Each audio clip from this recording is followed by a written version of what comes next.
Kung matuloy ang Javi Gomez de Liaño to Phoenix for Brian Santos to Magnolia, eto mangyayari sa dalawang team. Sa Phoenix Fuel Masters, panalo agad sa offense. Instant scorer si Javi Gomez de Liaño kayang mag 15 to 20 points per game agad. Yan yung wala sila ngayon sa crunch time. Hindi naaasa lang sa import. May local na pwedeng gumawa ng sariling tira. Marketability, pangbenta yan. Bata, shooter, guwapo. Dadami manonood sa Phoenix. Fit din siya sa system ni Coach Charles Chu na mahilig sa shooters.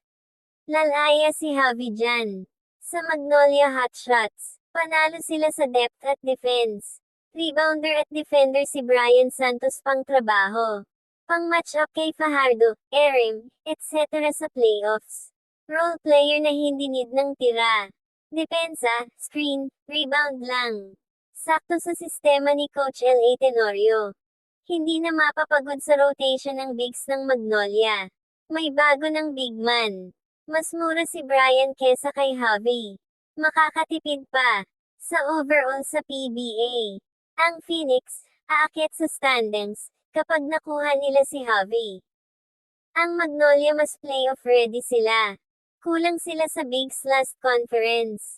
Si Javi, finally makakalaro ng mahabang minuto at baka mag-all-star pa. Si Brian, finally makakalaro sa contender at may chance na mag-carrying. Malaki ang epekto nitong trade sa dalawang teams pati sa buong PBA.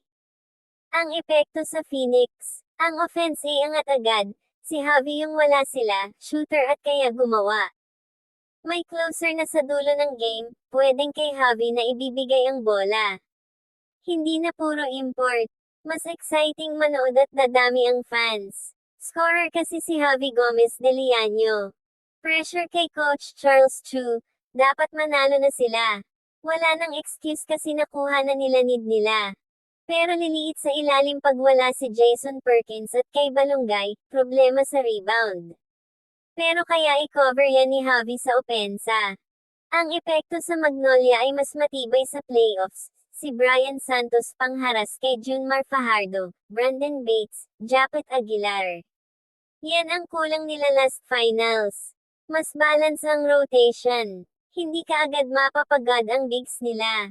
Nawala ng scoring punch pero hindi ramdam kasi andyan pa si Paul Lee, Mark Barroca, Ian Sangalang, Zav Lucero, at Jerem Lastimosa. Sa chemistry, si Brian Haymotor. Sakto sa Magnolia culture na trabaho lang. Ang epekto naman sa buong PBA ay arms race, pag umangat ang Phoenix, magpapanik yung ibang bottom teams. Yung value ng scorers tumaas lahat ng team maghahanap na ng Javi type. Ang Magnolia favorite pa rin pero mas kompleto na sila, nakakatakot na kalaban sa ilalim. Ang bottom line, win-win trade. Pero kung championship usapan, Magnolia ang mas panalo kasi kumpleto na sila. Kung growth ang usapan, Phoenix ang panalo kasi nakuha nila franchise piece. Sa palagay ko ang panalo sa trade na ito sa panahon ngayon ay mas panalo ang Phoenix. Sa long term naman, pwede ring Magnolia. Bakit ang Phoenix mas panalo? Dahil need nila si Javi ng sobra wala silang legit local scorer, kapag nawala yung import nila, patay offense nila. Si Javi sagot doon. Instant impact agad yan. Bata pa at star potential, pwede maging franchise guy nila for 5 years. Si Brian Santos maganda pero 4th at 5th bigs lang siya sa Phoenix ngayon.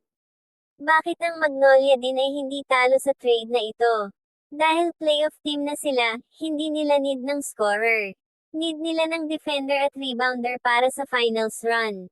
Fit sa sistema si Brian Santos, perfect role player kay Coach L.A. Depensa, rebound, wala ng arte. Ang dami na nilang guards. Mas kulang sila sa bigs pag playoffs. Ikaw, Team Javi ka o Team Brian? Sino gusto mong manalo?